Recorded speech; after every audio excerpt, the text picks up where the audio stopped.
Muy bien chicos, buenos días. El día de hoy vamos a trabajar el tema que corresponde a los antecedentes y estructura de la tabla periódica. Eso es otro tema que continúa la parte en la que evaluamos el desarrollo de la estructura atómica o de la teoría atómica moderna y básicamente nos indica qué tipo de descubrimientos ocurrieron o qué tipo de ideas tenían presentes los científicos para lograr categorizar toda la materia que está a nuestro alrededor. Recordemos en este caso que la materia y en este caso los átomos están compuestos por partículas más pequeñas que incluyen los electrones, los protones y los neutrones. Justamente siguiendo ese estudio es que en este caso los científicos determinaron o se dieron cuenta que los distintos elementos químicos que estaban presentes en la naturaleza o que se habían descubierto presentaban más o menos un cierto patrón en sus características, o sea, había aspectos de ellos que se repetían en distintos elementos. Por ejemplo, muchos eran gases, otros todos eran capaces de conducir electricidad, eran brillantes. Allí, por ejemplo, tenemos a los metales. Otros, por ejemplo, cuando los colocabas en agua, explotaban violentamente. Ahí tenemos, por ejemplo, los metales alcalinos. Y justamente como ellos se daban cuenta evaluando los distintos tipos de elementos químicos, que había una cierta forma de agruparlos, intentaron descubrir cuál era ese patrón que los regía, ¿no? Y allí es donde vamos a tener cuatro distintos hitos en el desarrollo de la tabla periódica, que fueron básicamente cuatro intentos de categorizar a la materia o a los elementos químicos en grupos, ¿bien? Y para intentar predecir siempre sus características. La primera que vamos a ver son las triadas de Dobereiner. Dobereiner desarrolló esto en 1817. Y en este caso, Dobereiner, bueno, se cambió.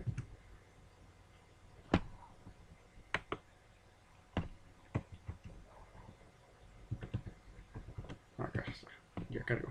Bueno, en ese caso, Dobereiner era un científico alemán que en 1817 se dio cuenta que los elementos él podría agruparlos siguiendo un grupo de tres, tríos o triadas.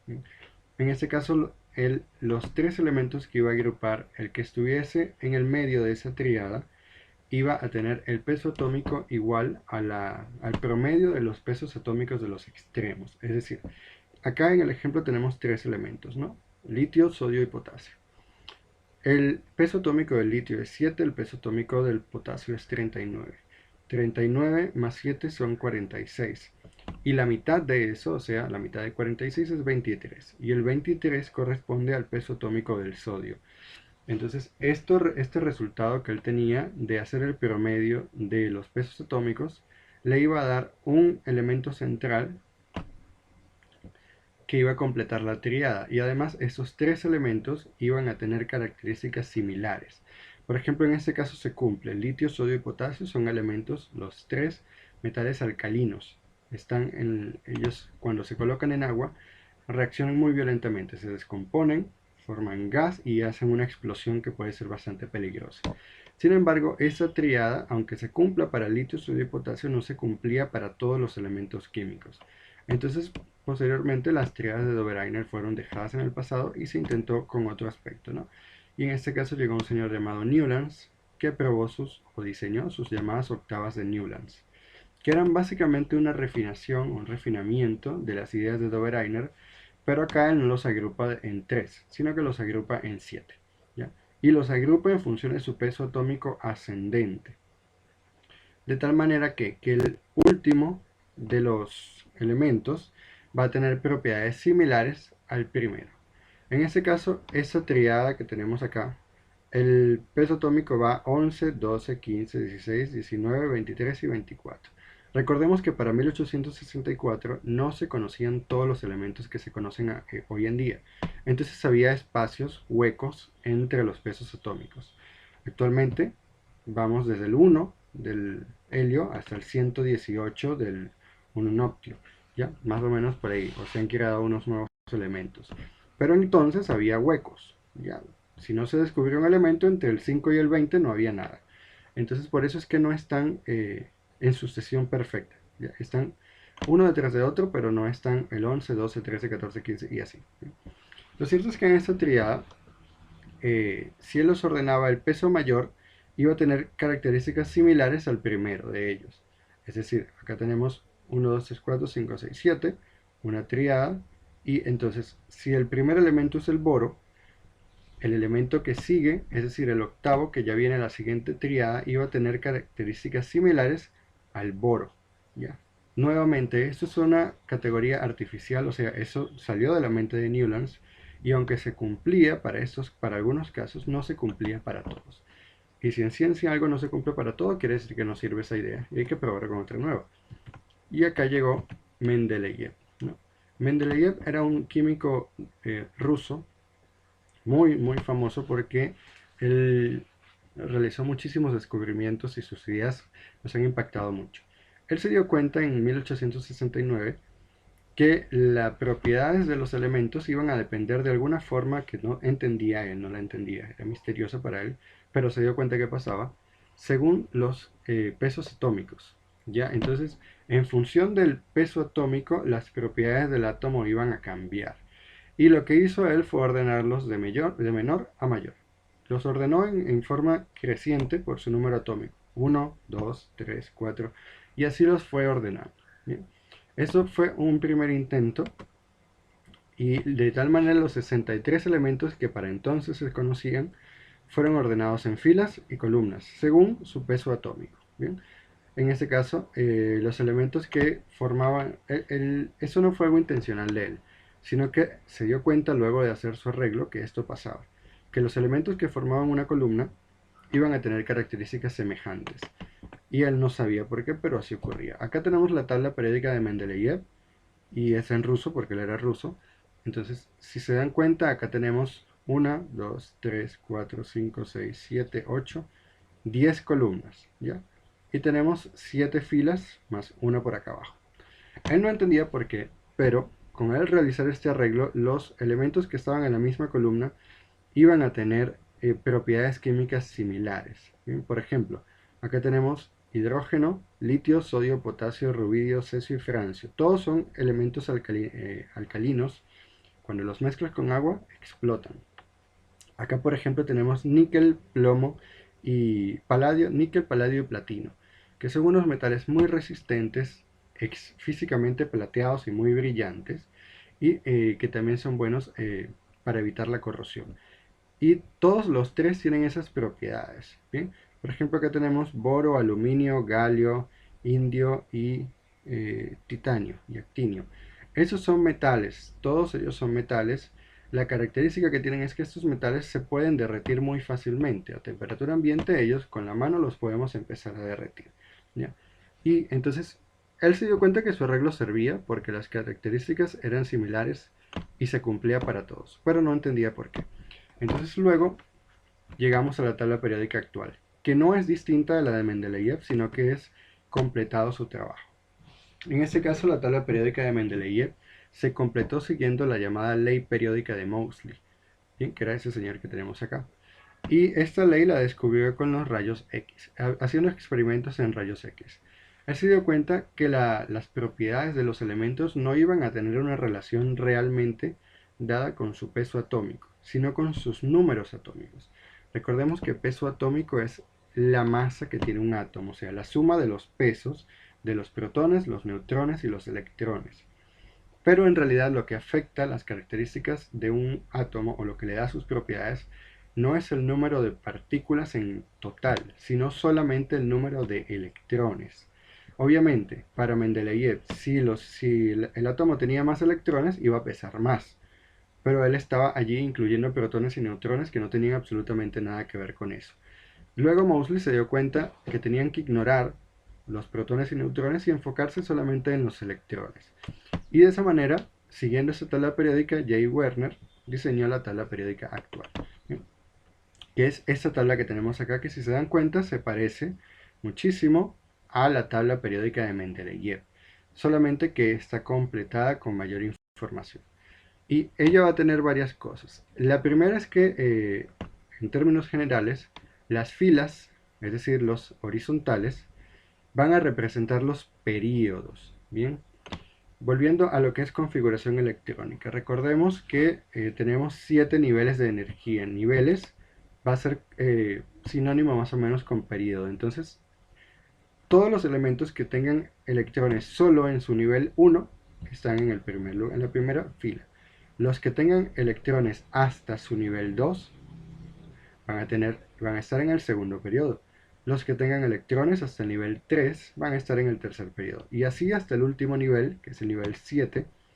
Y ahí vamos a tener todos estos elementos. Bien. Ahora, el arreglo hay que entender que no corresponde a que los electrones solo estén en ese nivel, sino que es el nivel más externo que está ocupado. ¿Bien? Y de igual forma, las columnas van a obedecer a similitudes en la configuración electrónica, es decir, los subniveles, los orbitales S, P, D y F. La columna lo que va a obedecer es similitudes en esa configuración electrónica, que le va a dar características particulares a los elementos. Por ejemplo, los gases nobles que están en la columna 8A, todos ellos van a ir desde el nivel 1 hasta el nivel 7, pero todos ellos tienen como característica principal que su orbital más externo, que se llama capa de valencia, está completamente lleno. O sea, allí no hay, todos los electrones que pueden ir están llenos, todas las cajitas de electrones están llenos. Y eso hace que, como a él no le falta ni le sobra nada, él no interactúa con absolutamente ningún otro átomo de la tabla periódica, con ninguno de ellos. Solamente interactúa con él mismo. ¿Bien? Y por eso es que se llaman nobles, porque así como la realeza no interactuaba con los plebeyos, con la gente normal, ellos no interactúan con nadie. Pero no interactúan con nadie porque tienen todos sus electrones, no les falta ni les sobra ninguno. Entonces no necesitan interactuar con nadie más, ya están completos. Todos los demás tienen un cierto grado de incompletitud en sus orbitales. Por ejemplo, recordemos que el orbital 2p6 puede tener 6 electrones, pero si tiene 5, entonces no está completo. Y sabemos que hay elementos que no tienen sus orbitales completos, que tienen 5 en vez de 6 electrones. ¿Bien? Y no quiere decir que estén mal, simplemente van a ir ubicados en una de estas categorías, ¿bien? En función de eso. Justamente, si se dan cuenta, acá tenemos dos grupos. Unos que dicen A, que son estos de acá afuera, y unos que dicen B, que están acá, ¿no?